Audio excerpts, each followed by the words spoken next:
네, 안녕하세요. 전직 펀드 매니저가 알려드리는 주식 투자 실전 노하우 슈퍼맨입니다. 제가 앞으로 이 채널에 기업 분석에 대한 디테일한 내용들을 좀 다룰 예정인데요. 그 전에 제가 사용하는 포맷에 대한 설명이 좀 필요할 것 같습니다. 어, 대형주의 경우에는 이렇게 디테일한 분석을 필요하지 않고 그냥 키팩터 위주로만 분석을 해도 충분히 뭐 시장을 팔로우하거나 종목을 팔로우할 수 있을 거다라고 보고 있는데, 중소형주의 경우에는 A부터 Z까지 디테일하게 분석을 해야 됩니다. 그래야만 본인이 컨빅션을 가지고 매수를 할 수 있고 매도를 할 수 있고 시세 차익을 낼 수 있다라고 저는 보고 있기 때문에 디테일한 분석을 좀 필요로 한다라는 거고, 이번 영상에서 삼성전기를 분석하는 건 아니고요. 삼성전기를 예로 들어서 한번 분석해 보겠습니다. 자, 키팩터 데이터가 있고요. 시가총액이 있고, 파이낸셜 데이터는 IS, 저희가 알고 있는 손익계산서입니다. 단위는 10억 원이고요. 매출액, 영업이익, 순이익 나와 있고, 히스토리컬 데이터가 나와 있는데, 이 F는 컨센서스 데이터입니다. 추정치를 나타내는 거고요. 컨센서스 데이터가 들어가 있고, 전년 동기 대비 성장률을 나타내는 YOY 숫자를 좀 의미 있게 보셔야 되는 게, 삼성전기의 2021년 영업이익의 성장은 2020년 대비 27.4% 성장할 거다라고 시장은 지금 추정을 하고 있는 상황이네요. 이런 부분들은 의미 있게 좀 챙겨 보셔야 될 필요가 있고요. EPS, BPS, DPS 나와 있고, 이 부분은 이제 마진율인데요. 영업이익률, 그 다음에 순이익률, ROE 부분들이 나와 있다.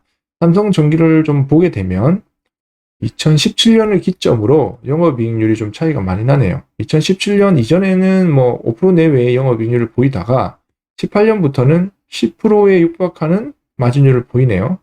어떤 변화가 있었냐? 뒷단으로 가보면 매출액에서 좀 변화가 있었네요. 10억 원이니까 2017년 전까지는 6조 내외의 매출액을 보이다가 2018년부터 8조를 딱 한번 레벨업이 딱 되었죠. 그러면서 마진이 상당히 좀 크게 개선되는 모습을 보여주고 있다라는 부분. 자, 그리고 밸류에이션인데요. 저희가 소유하는 멀티플 밸류에이션인 PER, PBR, EV/EBITDA 이고요. 삼성전기는 과거부터 밸류에이션을 볼 때 PER을 잘 보지 않았습니다. 왜냐, 보시면 아시겠지만 순이익이 그렇게 좋지 않았기 때문에 400배, 200배, 뭐 47배 밸류에이션을 PR로 밸류에이션 설명을 하기엔 쉽지 않죠. 상대적으로 좀 PBR을 좀 더 봤었는데, 삼성전기는 밸류에이션으로 주가 플레이를 하는 기업은 아니었습니다. 뭐 아시겠지만 삼성전기는 카메라 모듈 판매량, 그리고 고객사의 핸드셋 판매량 추이에 따라서 실적이 변동되었고, 그 실적 추이를 많이 팔로우 했었던 경우이기 때문에 조금 이 밸류에이션과는 약간 좀 동떨어진 기업이었다라고 보시면 될 것 같고, 이 데이터는 이제 분기 실적 테이블인데요. 이렇게 1, 2, 3, 4분기입니다. 분기 실적, 이 디테일한 실적 테이블에 대해서는 뒷장에 제가 좀 상세하게 다뤄놨으니까 그 부분을 좀 참고하시면 될 것 같고요. 자, 주가 및 상대 수익률 차트입니다. 현재 이 해당 기업이 포함되어 있는 시장에 대한 수익률을 보여주는 건데, 현 시점 대비 1년 전 시점을 100으로 놓고 시장 대비 얼마나 아웃퍼폼을 했느냐를 나타내는 차트입니다. 자, 분석이 들어가기 앞서서 제가 선호하는 기업에 대해서 좀 간략하게만 좀 설명드릴게요. 저는 기본적으로 이 성장이 있는 기업을 좋아하고요. 첫 번째로 지속적으로 실적이 개선되어 오는 기업이 앞으로도 더 실적을 개선시킬 가능성이 크다라고 저는 보고 있고요. 두 번째는 뉴 트렌드에 부합하는 제품이나 서비스, 그리고 비즈니스 모델을 보유한 기업이 경쟁사 대비 프리미엄을 받을 가능성이 크다 라고 저는 보고 있습니다. 자, 그리고 산업 대비 고성장하고 있으나 피어 대비 밸류에이션 저평가된 기업은 상당히 프리미엄이나 멀티플을 받을 가능성이 크고 주가 상승이 클 가능성이 큰데, 보겠습니다. 이렇게 뭐 특정 산업이 이렇게 막 연평균 막 50% 성장을 한다고 보겠습니다. A, B, C라는 기업이 있고 공이 다 시장 성장률만큼 성장을 하는데 밸류에이션이 A도 20배, B도 20배. 근데 C만 유독 10배를 받고 있습니다. 상당히 저평가를 받고 있는 거죠. 디테일하게 분석을 해봤더니 C가 이게 밸류에이션 저평가를 받아야 될 이유가 없는데도 저평가를 받고 있으면 이 C라는 기업이 상당히 이제 저평가를 받고 있기 때문에 스트롱바이를 해야 되죠. 적정한 주가 수준을 찾아갈 거라고 보고 있죠. 이런 기업들을 찾는 게 저는 상당히 좀 흥미가 있다라는 부분이고요. 마지막으로 정부 정책 및 글로벌 규제에 반하지 않는 사업을 하는 기업을 좀 찾을 필요가 있습니다. 정부나 또는 글로벌 트렌드가 좀 안 했으면 하거나 앞으로 좀 하지 않은 트렌드로 형성되고 있는데 그 사업을 계속하고 있으면 앞으로 미래에 대한 성장에 대한 좀 의구심을 들 필요가 있는 거죠. 자, 이제부터 본격적으로 이제 어떤 형식으로 이제 분석을 하는지 좀 보겠습니다. 기본적으로 회사가 어떻게 성장해 왔는지 연역을 대략 보고요. 그다음에 주요 주주들 내용을 좀 보고, 자, 희석 물량인데요.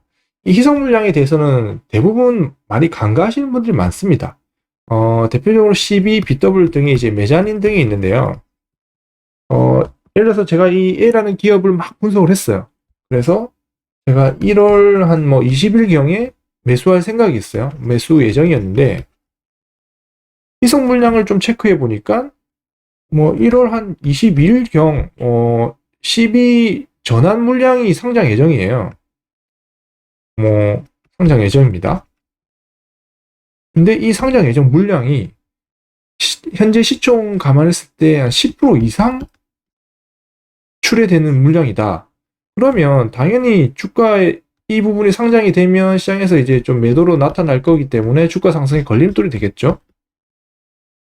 그럼 이 부분을 체크하지 않고 그냥 1월 20일 날 매수를 했다면 하고 나서 이틀 있다가 이제 이 부분이 상장이 되면서 막 매도 물량이 나오니까 이틀 만에 바로 또 마이너스 날 수 있는 그런 상황이 생길 수 있습니다. 그래서 이런 부분도 좀 체크해 볼 필요가 있고요. 자, 그리고 이제 종속 및 관계 기업도 상당히 중요하다라고 저는 보고 있는데요.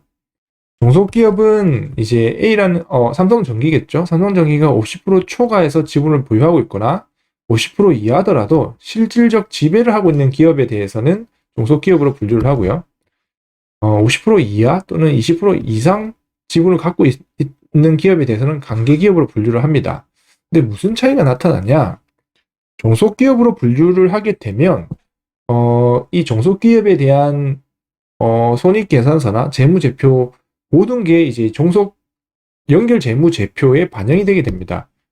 종속 기업이 가지고 있는 매출액, 영업이익, 순이익 모두 다 삼성전기의 연결 재무제표에 다 반영이 된다라는 거고요.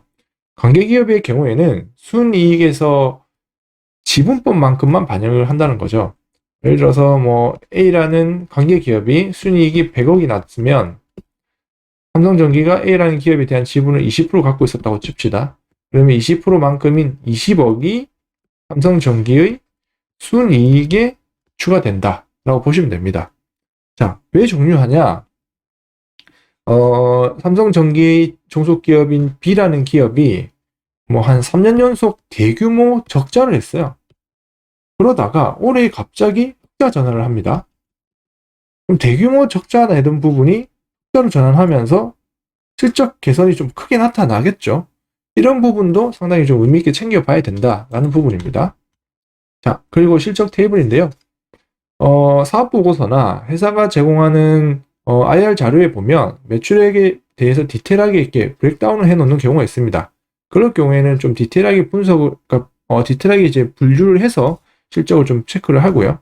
영업이익도 만약에 이렇게 제공을 한다면 디테일하게 좀 분석을 할 필요 있고 그런 부분들을 좀 보자라는 거고, 최근 분기의 실적이 어떻게 됐으며 앞으로 어떻게 될 건지, 일회성 이슈가 있는지, 회사가 제공하는 가이던스가 있는지 등도 한번 체크해 볼 필요가 있고요.